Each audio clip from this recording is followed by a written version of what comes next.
Good afternoon, everyone. For the next hour and a quarter, we're going to be talking about AR and VR. No, don't let's worry. About 15 minutes we've got. I'm going to whiz through as much as I can in about 10 minutes, so allowing for some Q&A at the end. So please start getting your questions ready. Right, so first things, what I want to do today is, actually I've added MR on the end of this. So for those of you, hands up who knows what AR is. Yeah, excellent. Yeah, VR. Awesome. MR. Great. There'll be at least a bit of what I'm going to do you've not seen before then, so that's good.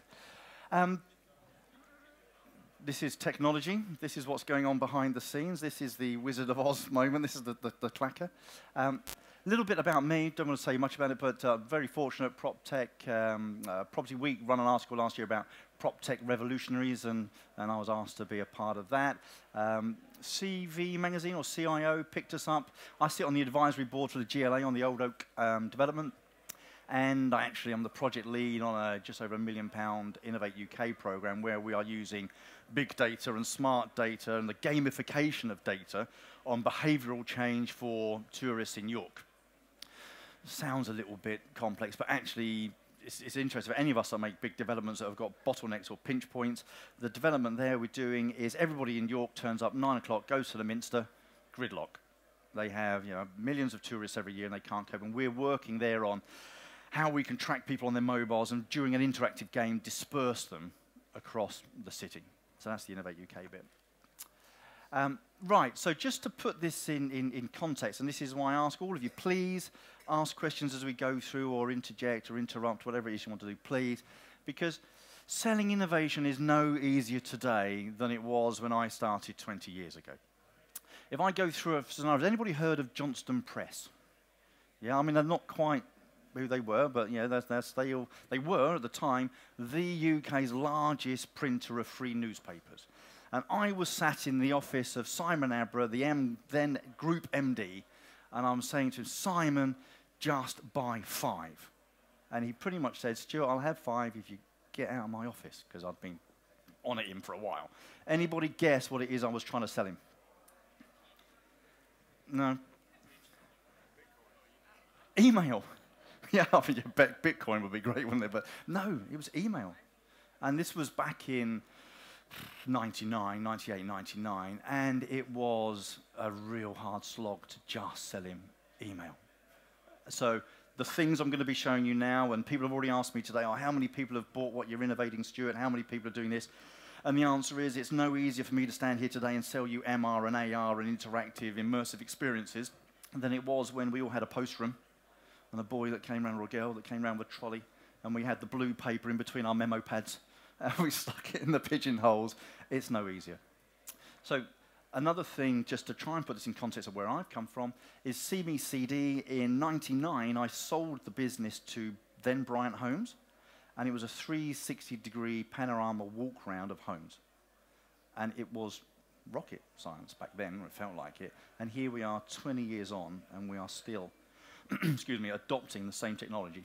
So some of the bits I'm going to show you are right out there, but they will come true. Right, so what is AR, VR, MR? Keep an eye on the time. Augmented realities, where we can overlay data on what we've already got. One of the best things, well, actually, no, I'll come back to that part. VR, we're all used to virtual reality. That's where it blocks out the whole world. And AR is where it enhances stuff. And MR is where this is MR. Is anybody aware of Microsoft HoloLens? Yeah, we've got one here that I'm going to be trying to get to work later, and we've got another one just next door. Please come and have a play.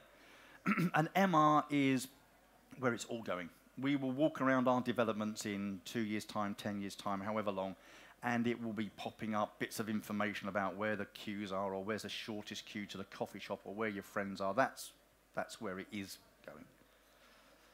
What's the current state of play? We've this is a piece of art. This is a transportation visualization with an Oculus Rift, where he's on a treadmill, and depending on where he walks, the model changes around him. Fantastic piece of immersive VR. That's a clip of us on the BBC. This is right at the other end. This is Google Cardboard for an app that we've just launched with British Land on the Broadgate development at Liverpool Street, right at the other end. And then around here, this is the IKEA Places app. I don't know if it's been launched yet, but it was due to coincide with the Apple new phone launch. I think they're still waiting for it to recognise their face. Thanks for that, Ian. Thanks for reminding me of that. But it's coming out, and it's where you will be able to download an IKEA sofa, show it around your living room, and it will actually show you what it looks like in situ. Awesome. Tremendous piece of tech that's coming. Who are the leaders? Forgive the name drop, but, and interestingly, you've seen out there, I've just mentioned about Apple and iOS 11 coming with the AR built in. Of course, Google are doing huge amounts there with Google Glass. Google Glass 2 is coming back. And Pokemon Go was probably the best thing that ever happened to AR. It suddenly got it mainstream. It went from being, nerdy geeks in their back rooms thinking about this will be fab to people walking around the street looking at AR. However, what are the killer apps? What are they going to be? I've got a couple of answers, I hope, but again, this is where I want to get some discourse with all of you, and over the course of the conference and after the conference, hopefully engage with all of you guys and ask you about what do you think is the killer app? Because whoever thought Snake was going to be one of the best played apps ever? Yeah, who knows? But somebody out there has got the idea. And we're going to talk about virtual view, because I'm going to demonstrate to you where we think the future of home ownership and how we, as developers, can bring that into play. Stepping back ever so slightly, because this is all predicated upon us knowing what it is we built. Who here, I don't mind if you don't put your hands up, who here actually builds their development to plan? Yeah, everybody. Yeah, but getting an as-built development, so you've got your CAD plans, and it's actually the same as what's coming out of the ground, is really tricky in today's world. But BIM is the DNA of our buildings. And if we start using BIM right back here, so the architects actually design in BIM. A lot of them still design on Autodesk, and then they convert it to BIM, and of course the conversion process goes wrong. And then what tends to happen is we don't get the as-built, we deliver the product, and the BIM model goes in the top drawer and gets forgotten about. In the old days, we'd roll the map up, put the elastic band around it, and say, done. And it's the same that happens with the BIM model now. But we believe this BIM beyond build, we call it, is where we must take that DNA and do something with it, because it's a massive amount of information that we've got. So I'm going to show you now, and this is what I think the industry needs, is it needs a bit of a moonshot. I don't know if anybody knows that Google Project X talks about moonshots, talks about don't do something 10% better, do something 10 times better. Man didn't get to the moon because Kennedy decided he wanted to have a bigger size blimp. It was, we're going to the moon. So, I can just swap over. Thank you very much. Sorry, a little bit of a name check on some of the people that we work with. You'll recognize some of them. Just putting in context with, you'll know Savills, you'll know Moat, many of you, and working with borough councils and trying to embed the technology. And I'm going to just show you Virtual View. Now, Virtual View is an app, is a digital home user guide. Now, I wish I could debadge it so it didn't sound like a sales pitch, but actually this is a conceptual presentation. It is the ability to have your home in an app in 3D and interactive. It gives you, as it says, the very first generation of home user guides. We all deliver lever arch files or the manuals, and the manuals go under the sink leaks, and they get moldy, and we never look at them again. So we think you ought to be able to have something like this, where you get home and what is it I want to do? So we just go to one that, in true Blue Peter fashion, one that I've done earlier. You could then end up with a representation of your house. I could then, let's think, what have I got in the kitchen? So I'm going to click on the kitchen. Takes me into the kitchen. Of course, as technology advances, the graphics are going to get better and better. Where did I get those doors from? Now, you guys as developers can pre-populate this with the top 10, 20 things, like how do I switch my boiler on, how do I stop my radiators from going hot and cold, and then when you deliver it or you give it to your new tenants, your new occupiers, they get the home user guide in a digital format. I had it the other day, and somewhat embarrassing. I'm having to cook for myself. I put the saucepan on the hob doesn't get hot, I'm trying to find the owner's manual, and it turns out it's a ceramic hob, so I needed a steel pan. Yes. What? Yes. Yeah. So your interactive element here. Yep. Have you got an ability to make it interchangeable for languages, so people can select their language? Yes. Yes. Yes. Absolutely. And with this feature up here, tag it. They can actually add, if I move around and click a button in the middle there, they can actually add their own hotspots on. So you give them a snapshot of when they start, they can then change it. Yes, it's multilingual. And then they can start building up their own portfolio and their own record. Because it's amazing. None of us would buy, not that we do, but you wouldn't buy a £100,000 Ferrari without a service history. And yet we buy a £200,000 house on the basis that the chap says, of course it was a Corgi plumber that put the heating in.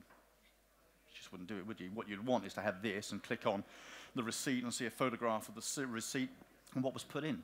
Now, talking about that, actually, if I come out of here, just go upstairs, I'm just clicking on the hall. If you wanted to do something crazy like understand where your pipework is, you can actually switch off different aspects of the house. So I've switched off the floors, and I can see, this is where the as-built is so important. I can actually see this is where I mustn't be banging a nail, or this is where I shouldn't do this.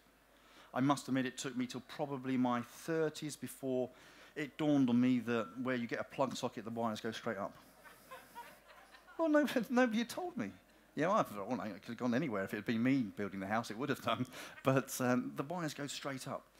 So things like this are just phenomenally powerful. Other things like, tell me what I've got. Let me search for my TVs, because I want to upgrade them all. So just click on one of those. There we are. There's your TV in the living room.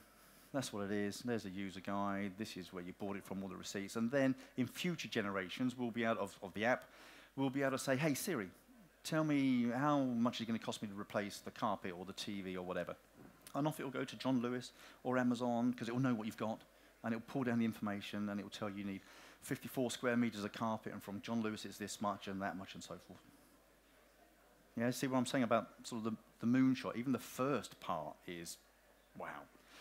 Right, I've got 3 minutes and I can't put it off any longer. I'm now going to try and show you this in the next generation. So we've only just launched this today. This is the launch of this today. So here we go. I could almost have a drum roll or a spare pair of underpants, one or the other. So this is Microsoft HoloLens. Okay, this is all set up, Sam. Yeah, there's one very nervous techie there. Can I give you those? And I'm going to do it blind. Right. Can everybody see what I'm looking at? There we are. I want, excuse my Sebastian, the crab or the lobster, whatever he was, clicking. But that's how you work one of these. So what I'm doing now is I'm loading up that model. Here we are. So you'll recognize Unity, so industry standard. I'm loading up the house that we've just been looking around. Where's it gone? There we are. And what I can do is with this, I need to watch out for the stage, is I can actually walk up to it, have a look inside, look around, see what I've got. Actually, we'll come back out, watch out for the stage again. Let me pick on one of the rooms. I'll go into the landing. There we are. It takes me inside. I can have a look around. I can actually put my head out the roof. That's where I'm stood, and actually have a look outside. Or come inside, and as I was doing earlier, click on layers, switch off the floors. Oh, go and do it properly. There we are. Is that off, Sam? Tell me. No. There we go. And there we are. I can see those pipes, and I can see through to downstairs. And you can see how with this, in fact, let me just come outside. Please come and play with this next door and have a look at this. But you can see how with this and the IKEA app and the BIM model, you will be in marketing. You'll be able to say people will come in and we're going to have a walk around site, but in this. Or actually, if you don't like the furniture, you can change it in this. You can have people connected from home looking around in this. In fact, with things like Google Cardboard, you can send them home with the app. And then the great thing about having on an app, of course, you can send them updates, can't you? Just to let you know, we've had another viewing on your property that you're looking at. So that, I think we're on time. Is it past? Pretty much bang on time? Good. So that's the future for me. That's when I see the future of AR, VR, and MR. Thank you very much. Thank you. Any questions? MR, mixed reality. Yeah. Anything else? Yeah. If you've got all the BIM models, about 2 days. I mean, the costs on this, it's not, it's not a sales pitch, but if you're building PRS, say, and you're building 200 or 300 units and they're all 1 beds, 2 beds, or 3 beds, then the unit cost is under £200. So cheaper than your print, actually. Okay, thanks again. Please come next door. You'll see the app there and come and have a play on HoloLens. Thanks very much. Cheers.